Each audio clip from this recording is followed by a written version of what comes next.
à Vaux-le-Vicomte, c'est remonter le temps, se retrouver au XVIIe siècle avec Molière, Lully, La Fontaine et bien sûr Nicolas Fouquet. Nicolas Fouquet, surintendant des finances de Louis XIV, c'est lui qui a eu l'idée de ce magnifique château, ce Versailles avant l'heure. C'est ici que sont nés les jardins à la française, signé Le Nôtre. Une histoire qui se confond avec celle des Vaugué. Cette famille est propriétaire des lieux depuis 1875.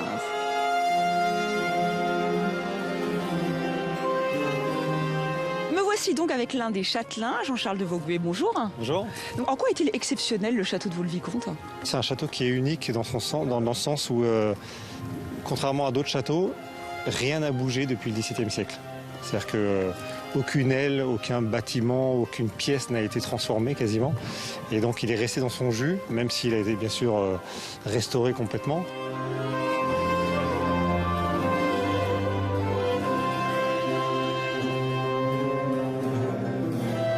Le grand talent de Nicolas Fouquet, c'est d'avoir réuni ces trois grands artistes, les trois L, qui sont donc le Vaux, le Brun et le Nôtre, et de les avoir fait travailler ensemble, non pas en leur donnant un cahier des charges ultra précis, mais justement en leur donnant beaucoup de moyens et une feuille blanche.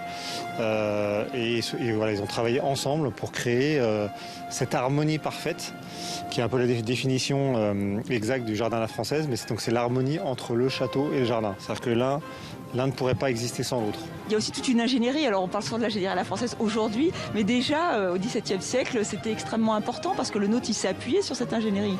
Oui, alors on retrouve ça dans les effets d'optique déjà d'une part, puisque on s'imagine que tout ça a été fait il y a 350 ans, avec les moyens de l'époque. Et donc, par exemple, il y a le miroir carré, on est à 400 mètres du château et on voit le château complètement se refléter dans ce bassin, alors qu'on est quand même à 400 mètres de distance. Et puis après, il y a tout le système d'hydraulique qui est hyper ingénieux, qui marche par gravité et qui fonctionne encore aujourd'hui par gravité et manuellement. Donc on a juste à... Toutes les sources naturelles viennent remplir un réservoir. On a juste à ouvrir les vannes et les jets d'eau fonctionnent. Et ça marche encore comme ça.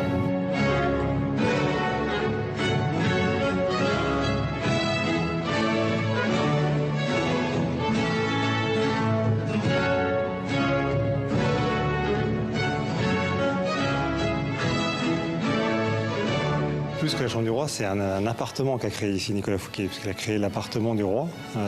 Normalement, on réserve la plus belle pièce pour le roi, c'est le passage, et Fouquet a prévu beaucoup plus large, puisqu'il a prévu donc un appartement de 3 pièces, antichambre, chambre, cabinet, et donc avec une chambre somptueuse, avec le décor complètement abouti de Lebrun qu'on retrouvera à Versailles plus tard.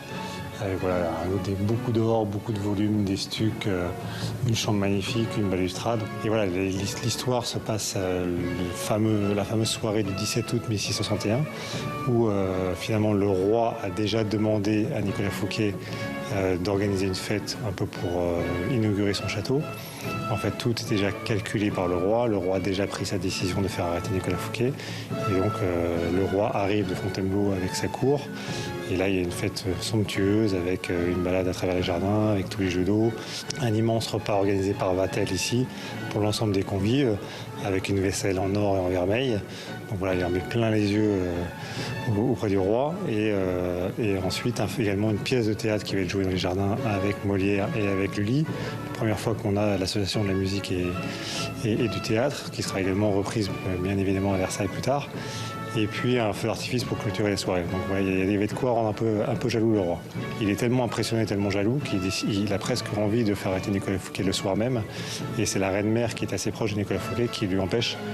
Et donc il va reporter sa décision quelques semaines plus tard. L'idée au départ, c'était de faire vivre un peu un moment d'exception, un peu comme au XVIe siècle aux visiteurs. Et voilà, c'est devenu maintenant un des plus grands rendez-vous en France de passionnés de costumes, notamment de la période 17e et 18e. Donc on n'est pas purement 17e, mais on propose aux gens de venir en costume. Alors tous les passionnés de costumes qui viennent avec leur propre costume et qui se créent un costume quasiment chaque année nouveau pour l'événement. Et puis après, on propose également aux visiteurs de louer des costumes sur place et de vivre sur place un certain nombre d'animations, donc avec un pique-nique sur l'herbe, avec des spectacles. C'est un peu un retour en arrière il y a 350 ans et de vivre une journée un peu féerique. Vaux-le-Vicomte, c'est aussi un décor de cinéma. Plus d'une 50aine de films et de séries ont été tournés ici, dont un James Bond, Moonraker, ou plus récemment Marie-Antoinette de Sofia Coppola. Et c'est encore plus cinématographique la nuit. On se quitte avec la soirée aux chandelles, une certaine idée du romantisme à la française.